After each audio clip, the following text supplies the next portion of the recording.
अब मैं आपको एनीमिया यानी कि खून की कमी जो आपको दिक्कत है उसके बारे में बताऊंगी, उसके कुछ कारणों के बारे में बताऊंगी।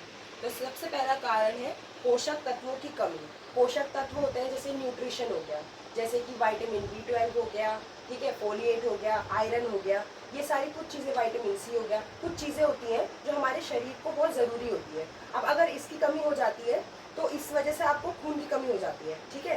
तो और दूसरा कारण है लाल रक्त कोशिकाओं का विकार। लाल रक्त कोशिकाएं मतलब रेड ब्लड सेल्स, जो हमारे खून में रेड ब्लड सेल्स होता है ना, तो उसमें क्या हो जाता है, अगर उसमें कोई बीमारी हो जाती है, ठीक है, विकार हो जाता है, तो उस वजह से भी आपको खून की कमी हो जाती है, ठीक है। फिर आता है स्थायी बीमारियां। स्थायी बीमारियां मतलब क्रॉनिक डिसीज। लंबे समय से अगर आपको कोई बीमारी है, जैसे कि किडनी की बीमारी हो गई या फिर ऑटो इम्यून डिजीज होता है कोई, वो चीज़ें हो गई, आपको कैंसर है मतलब जिनको होता है, अगर ऐसी कोई बीमारियां हैं उस वजह से भी आपको एनीमिया मतलब कि खून की कमी हो सकती है। फिर आता है HIV। कोई भी HIV ग्रस्त मतलब इंसान है उसमें भी खून की कमी देखने को मिलती है। HIV आपको पता ही होगा, ठीक है।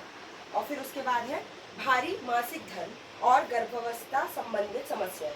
भारी मासिक धर्म मतलब क्या होता है, जैसे आपको जब आपको पीरियड्स होते हैं, पीरियड्स के दौरान आपको क्या होता है, हैवी फ्लो होता है, ब्लीडिंग बहुत ज़्यादा होती है, खून बहुत निकलता है।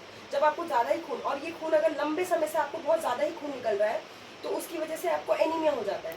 अगर आपको पीरियड्स के दौरान बहुत ज़्यादा ही ब्लीडिंग हो रही है तब आपको एनीमिया हो सकता है। या फिर गर्भावस्था संबंधित समस्याएं। गर्भावस्था संबंधित समस्याएं मतलब जब आपने गर्भ धारण कर रखा है, ठीक है, उस समय आपको ये जैसे पोषक तत्व मैंने बताए उनकी कमी हो गई, न्यूट्रिशन हो गया, फोलिएट हो गया, अगर आपने प्रॉपर तरीके से खाना नहीं खाया तब आपको हो सकता है।